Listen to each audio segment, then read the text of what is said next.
Sungguh-sungguh Allah sangat ridho ketika seorang hamba itu makan, ketika sesuap nasi dia muji Allah, ketika minum seteguk nasi dia muji Allah. Itu kalau orang diridhoni Allah itu wali betul. Itu untuk jadi wali itu gampang. Kamu makan ridho, kamu ninjak buminya Allah ridho seneng, kamu hidup keseharian aman seneng. Nah ini supaya sampai kita semua ngaji betapa panduan Rasulullah untuk menggapai ridho Allah itu banyak yang keseharian sekali. Saking kesehariannya banyak dalam hadis dan itu sahih. Nabi menyebut hal-hal yang keseharian. Hatta ma tas'alu fi imra'atika, kamu punya uang kemudian istri kamu bisa makan itu ibadah. Bahkan sebagian ibadah itu dicontohkan Nabi yang akhirnya diprotes sahabat. Yaitu wa fi buti ahadikum sedekah, kamu menggauli istri kamu itu ya sedekah. Sampai sahabat bilang yang benar ya Rasulullah. Ayati ahaduna syahwatahu wa huwa lahu ajrun. Masa urusan biologis, urusan syahwat kemudian dia dapat pahala. Nabi menjawab, alaih salawadu'aha fi haramin akana alaihi wisrun. Bagaimana kalau dia meletakkan ke yang tidak benar itu kan dosa. Nah, hal-hal seperti ini yang saya ingin teman-teman semua. Saya juga agak ingin ngaji demi Anda juga agak ingin. Itu dosa sekali ngaji kok pesanan kelompok tertentu itu enggak boleh. Islam itu untuk semua. Jadi ya cuma karena di depan saya jenengan ya seakan-akan jenengan korbannya. Itu ada ilmunya dalam usul fikih itu. Jadi orang itu harus ngaji usul fikih. Nama yang disebut, mungkin Mas Sufyan masih ingat zaman ngaji usul fikih. Nama yang disebut itu tidak jaminan sebagai prioritas perintah. Jadi misalnya gini, kebetulan yang di depan Nabi itu Abu Dzar. Nabi ya bilang, ya Aba Dzarin ini uhibbuka misalnya, atau ya Mu'ad ini muhibbuka, atau ya Abu Hurairah ini uhibbuka misalnya. Banyaklah riwayat yang Nabi nyebut ya Aba Dzarin, ya Mu'ad, ya Abu Hurairah.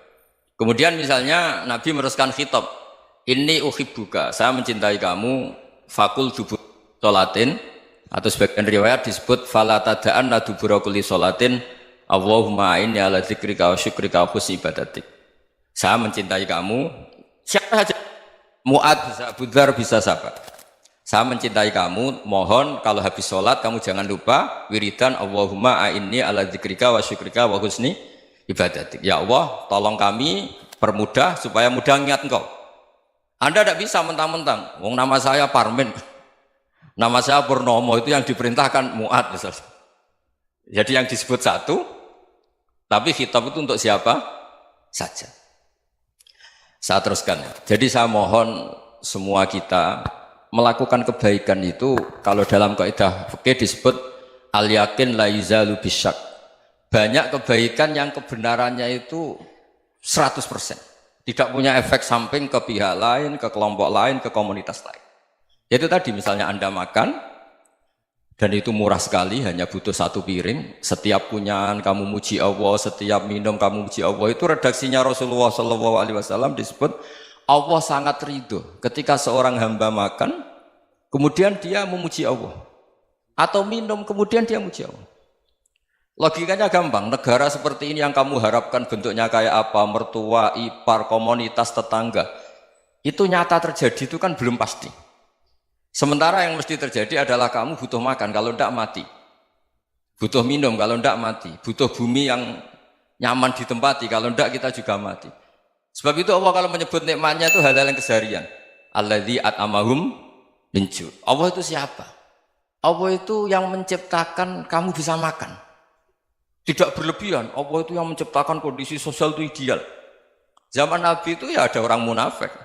Orang-orang pilihan Allah itu juga diuji orang sekelilingnya yang macam-macam. Semua diuji sesuai konteks zaman dan waktu.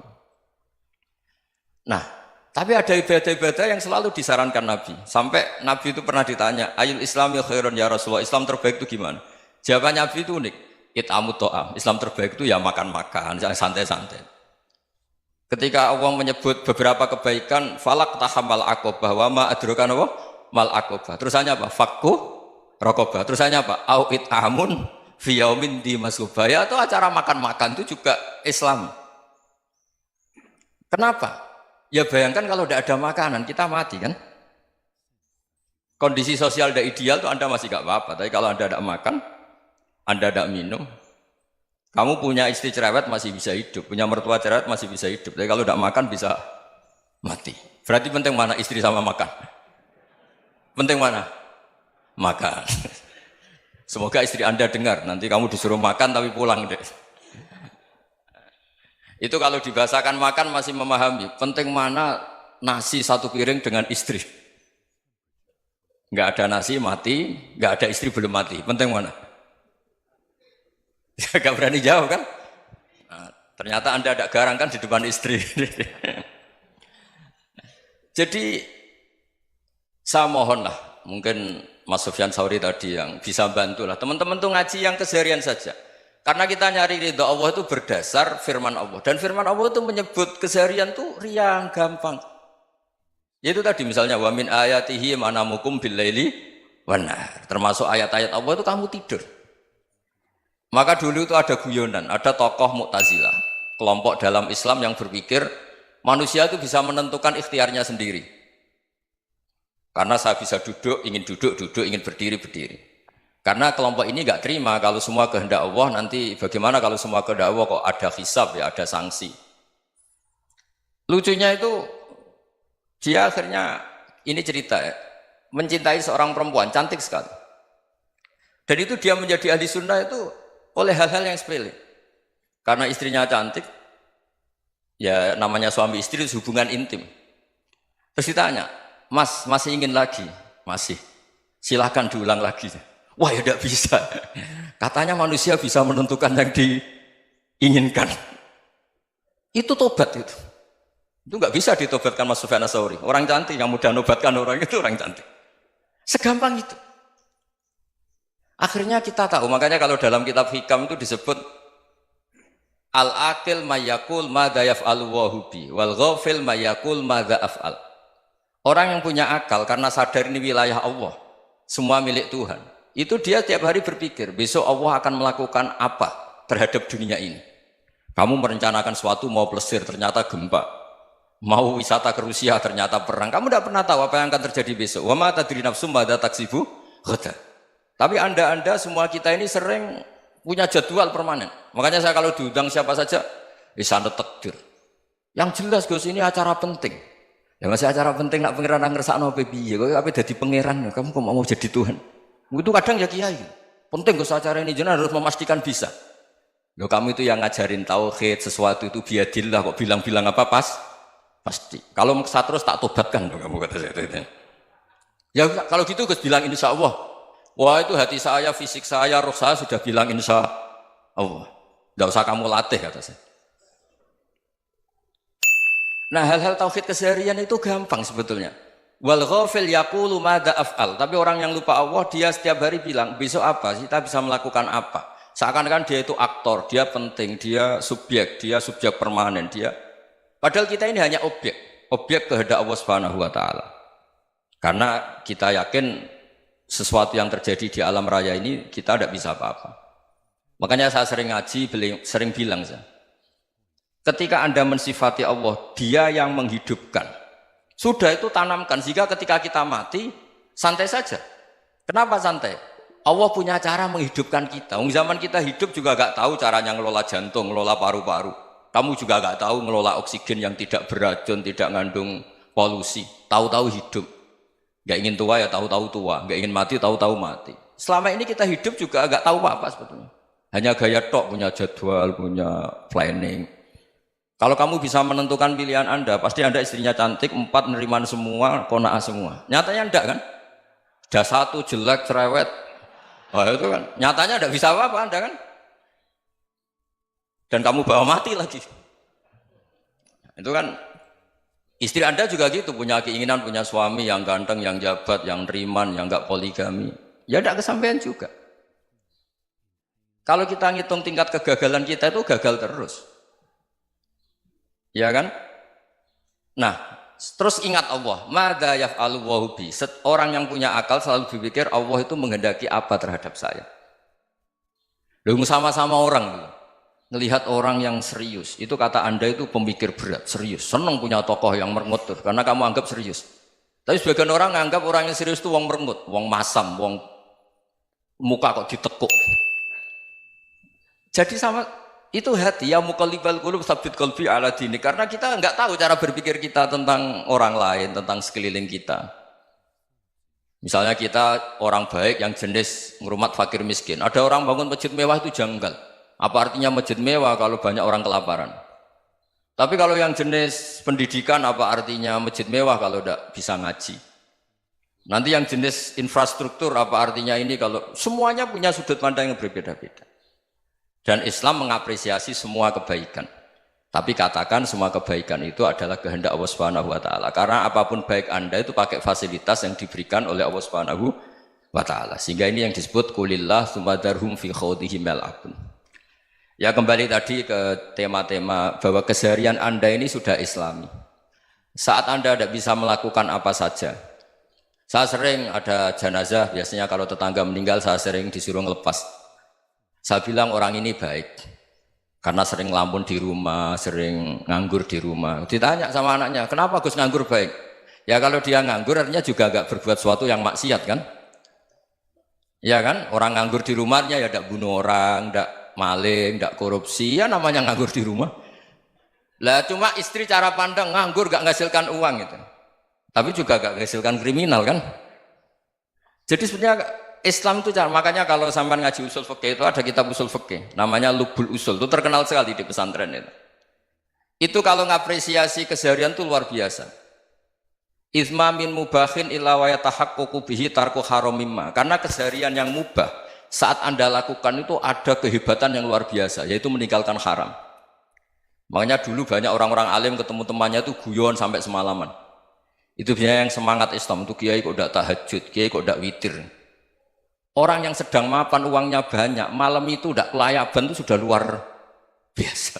Melawan nafsu supaya tidak maksiat itu sudah luar biasa. Supaya lupa guyon sama temannya semalaman sampai subuh. Gejolak-gejolokan mengenang zaman miskin, zaman kuliah nggak jelas, zaman apa. Melihatnya jangan tarkut tahajud. Seperti ini meninggalkan tahajud, tapi meninggalnya ini talkul muharramat. Jadi kayak apa hebatnya? Sehingga Imam Ghazali punya riwayat yang agak unik. Hatta takuna ibadatu akhiri hadil ummah iku an-naum. Sehingga suatu saat ibadah terbaik umat ini itu tidur.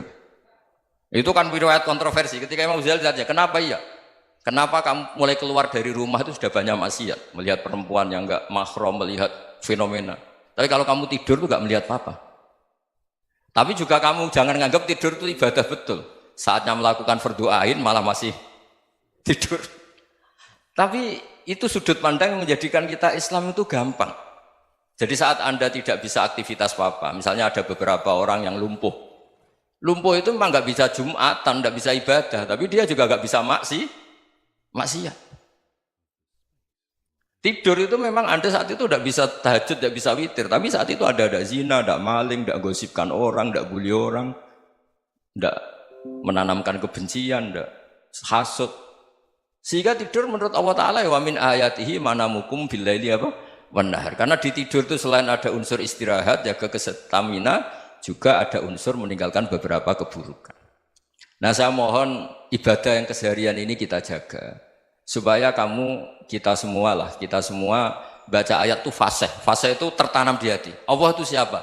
Alladzi at'amahum min ju'i wa amanahum min khauf. Dan Allah kalau cerita di Quran itu anna subabnal ma'a subba thumma syaqaqnal ardon wa syaqqa fa'ambatna fiha habba wa inaba wa qadba wa zaituna wa nakhla wa hadaika hulba. Kamu tahu saya ini siapa, kata Allah.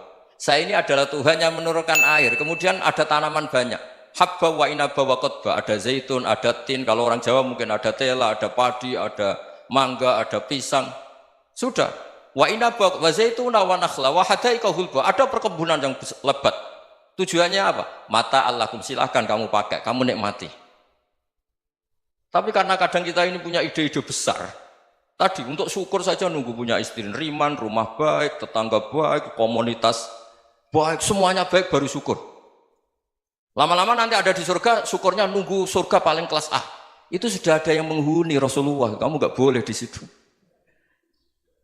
Masa untuk syukur saja? Repotnya Masya Allah. Jadi mohonlah Quran yang kalau Anda hafalkan juz sama itu kan ada ayat-ayat yang kayak tadi. Ya, fal yang dzuril insanu ila ta'ami. Coba lihat. Apa yang kamu makan ya? Dari mana? Dan untuk mempertahankan hidup kamu keseharian. Jadi jangan kira ibadah itu harus membentuk komunitas yang versi Anda.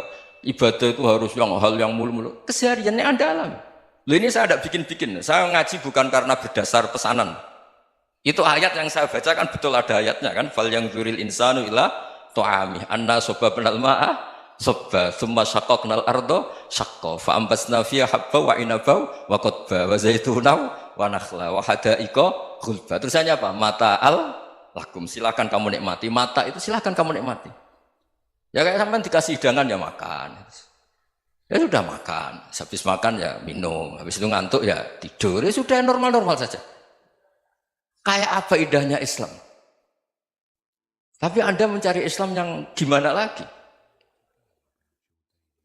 Nah itu yang diajarkan guru-guru kita, diajarkan sanad kita sampai Wali Songo, sampai Rasulullah SAW. Bahwa pada akhirnya ada jihad, ada perang. Itu dulu memang perang, bukan membunuh, beda. Dulu kita dijajah Belanda ya perang, dan itu normal karena kita dijajah. Jadi ketika orang lain ingin baik sama kita, wa in ahadum minal musyrikin astajaroka ya fajirhu hatta yasma'a kalam Allah. Kalau mereka ingin baik ya kita baik. Makanya ada istilah mustakman, mu'ahad. Kalau mereka ingin damai, berdampingan dengan kemajmukan ya itu yang lebih baik. Karena memang Islam menghormati proses perdamaian. Wa in janahu lis-salmi ya fajnah lah. Kalau ingin damai ya kita harus damai.